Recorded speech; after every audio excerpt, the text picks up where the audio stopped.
Entrano in silenzio, uno alla volta, non perché sia vietato parlare, ma perché se fai rumore attiri animali o persone peggiori.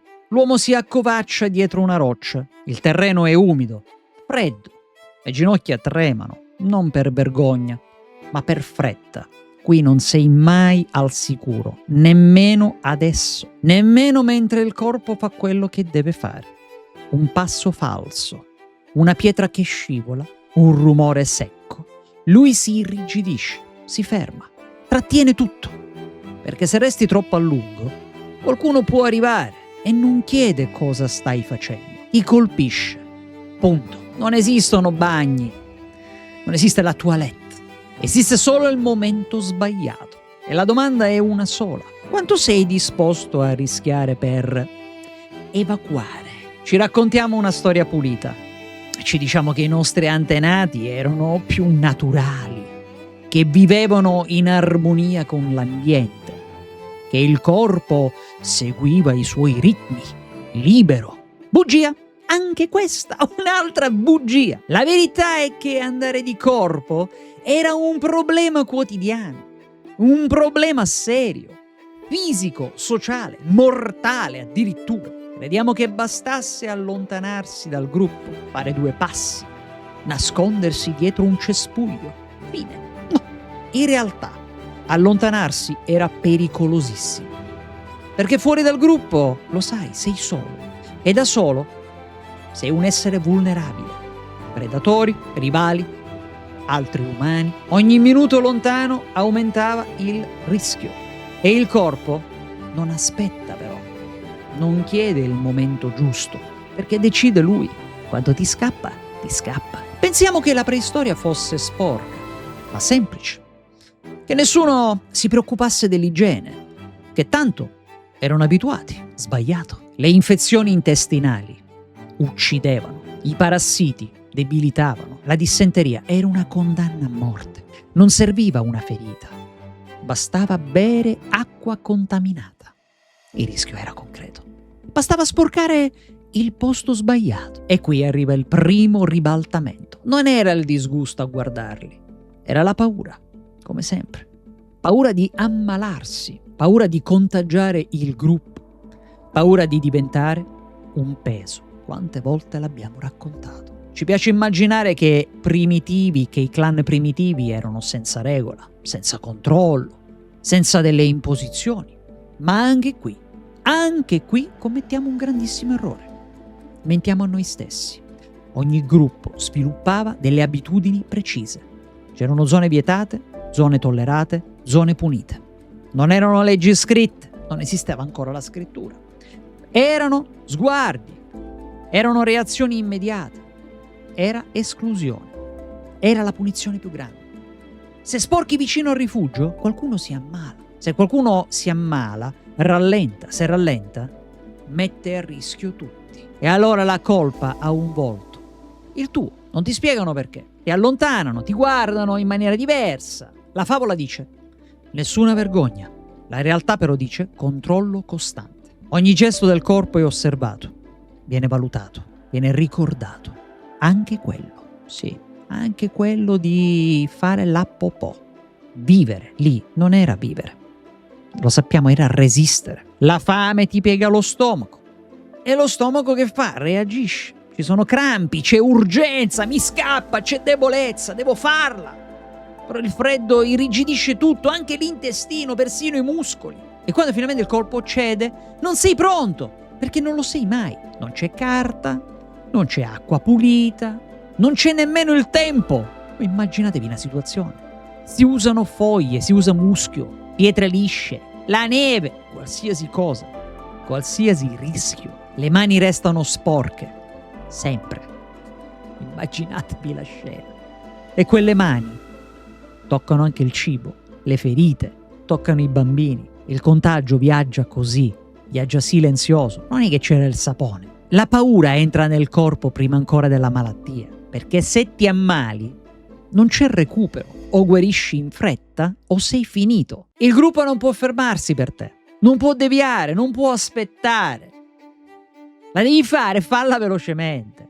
Questa è la regola non detta. E allora impari, trattieni, aspetti il momento meno sbagliato, non quello giusto, quello meno pericoloso. Immaginatevi, questi si tenevano la cacca per ore. Il controllo sociale passa proprio da lì, dal corpo, dalle funzioni quelle più basse. Chi non riesce a controllarsi viene etichettato, non con parole, con distanza, un passo indietro nel cammino, un posto peggiore vicino al fuoco, meno cibo, e non perché erano cattivi, questo l'abbiamo già spiegato, perché devono scegliere. E ogni scelta è brutale. Ogni giorno. La preistoria non puzzava perché nessuno se ne curava. Puzzava perché non c'era alternativa. E in mezzo a tutto questo il corpo diventa nemico. Ti tradisce, ti espone. La paura di evacuare è reale, costante, silenziosa. Mi viene anche quasi da ridere. Però era tremendo. Non la raccontiamo, infatti. Non la immaginiamo, ma era lì ogni giorno. Perché anche quello nella storia umana è sempre stato un problema di sopravvivenza. Se la devi fare, c'è poco da fare. Se sbagliavi, lo sentivano subito, non il giorno dopo, non con una discussione.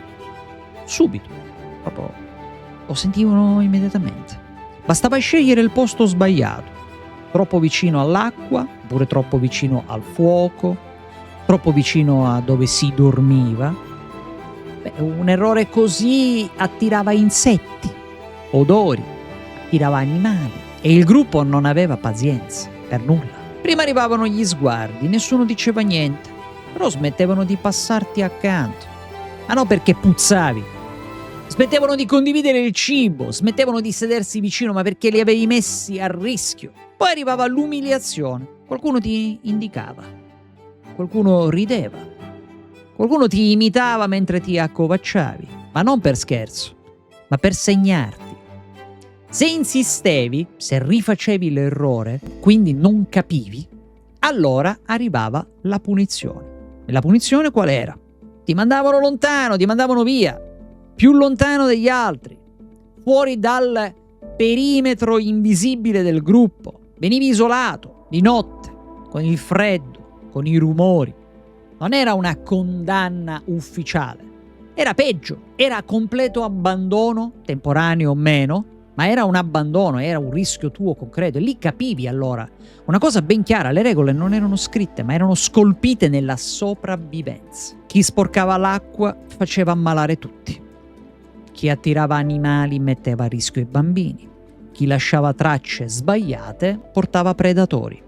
Non era igiene, era vita o morte. E il gruppo non perdonava chi metteva in pericolo tutti per un bisogno individuale. Lo imparavi molto in fretta, oppure non lo imparavi affatto. I più giovani osservavano, copiavano, ripetevano.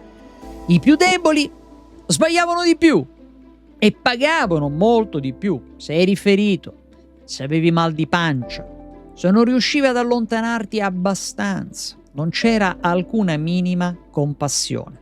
C'era solo fastidio, perché il corpo che perde il controllo è un corpo che diventa un problema per il gruppo. E il problema in un gruppo preistorico, non si discute, si allontana, si isola. Poi c'è la parte che non viene mai detta, quella che fa abbassare ancora oggi la voce. I nostri antenati non si pulivano come immagini. Non avevano acqua sempre disponibile. Non avevano la carta igienica, non avevano, come detto, il sapone. E allora come facevano? Spesso non si pulivano affatto. Si strofinavano con le foglie, con l'erba secca, con delle pietre lisce, oppure con la mano. E poi quella mano tornava al cibo, alla bocca, accarezzava i bambini. Le infezioni intestinali erano normalissime, i parassiti erano normalissimi, il prurito era normalissimo, l'odore era purtroppo anch'esso normale. Era talmente tutto normale che nessuno ormai non lo notava più. I corpi puzzavano tutti, inesorabilmente, sempre. Non esisteva il concetto di sporco come lo intendiamo oggi noi. Esisteva solo pericoloso o non pericoloso. Forse chi puzzava di meno era meno pericoloso. perché se l'odore non attirava animali, allora andava bene. Se le feci non finivano nell'acqua, andava bene. Il resto era assolutamente irrilevante. Anche la condivisione, le stesse mani, gli stessi strumenti, le stesse superfici. La bocca era il punto di ritorno di tutto e le mani erano il mezzo di trasporto. Ed è per questo che molte morti non lasciavano segni evidenti, niente ferite, niente ossa rotte, e quindi si poteva immaginare che fosse dissenteria, disidratazione, si moriva per debolezza. E quando uno si indeboliva troppo non veniva curato, ma veniva lasciato, come al solito, veniva lasciato indietro. Questo è il tabù. Non l'assenza di bagni come li intendiamo noi, ma il fatto che la sofferenza era incorporata nel quotidiano. Ogni azione che commettevano era un rischio. Non era una tragedia, era routine. E questo, diciamo che ci può disturbare perché ci costringe ad ammettere una cosa abbastanza pesante, ovvero che l'umanità non è nata pulita, è nata adattata. Ora fermati un secondo, guarda magari intorno a te e cosa vedi? Vedi i bagni pubblici, vedi stazioni, vedi festival, campi profughi, persone che evitano lo sguardo, che tengono il respiro, che toccano il meno possibile, no? Precauzione, siamo consapevoli. Regole non scritte, posti da evitare, angoli conosciuti, la vergogna, l'odore, l'isolamento. Non è così lontano, vero? È qualcosa che anche noi facciamo. Quando qualcuno proprio non ce la fa, quando sporca, quando perde controllo, non credo che lo abbracci, piuttosto ti allontani. Ecco, questa è la reazione immediata, quella fisica, quella istintiva, proprio come era allora. Anche oggi chi non rispetta le regole, quelle del corpo, viene giudicato, viene etichettato, viene escluso, viene additato, no? Viene umiliato. Solo che ora lo chiamiamo decoro, la chiamiamo igiene, la chiamiamo civiltà. Però il meccanismo, tutto sommato, è lo stesso, no? Il corpo che esce dalla norma diventa problema sociale. E le regole, anche oggi, entrano nel corpo prima ancora che nella testa. Ti insegnano dove puoi farlo, quando, come, con quale tipo di privacy. E se sbagli, la punizione non è scritta, però la senti, perché te la fanno presente. Sguardi, silenzio, allontanamento. Esattamente come migliaia di anni fa. Però la differenza dov'è? La differenza è che oggi fingiamo che sia diverso. In realtà era uguale. E questa è la parte che non ti lascia molto tranquillo. Perché? Perché se togli acqua corrente, i bagni, i deodoranti, resta qualcosa del mondo antico. Un corpo che produce scarti, un gruppo che deve gestirli, e regole invisibili che non puoi infrangere senza pagarne un prezzo. I nostri antenati non avevano i bagni, ma avevano però dei confini molto sottili. E quei confini non erano meno rigidi dei nostri, forse solo più onesti. Bene, giungiamo a conclusione di quest'altro video che spero sia stato di tuo gradimento. Sono dei dettagli abbastanza, come dire, singolari che magari non trovi online spesso da altre parti, però è utile sapere anche queste, le abitudini dei nostri più antichi antenati. Fammi sapere con un bel pollice in su se il video ti è piaciuto, iscriviti al canale e noi sicuramente ci vediamo al prossimo episodio. Ciao ciao!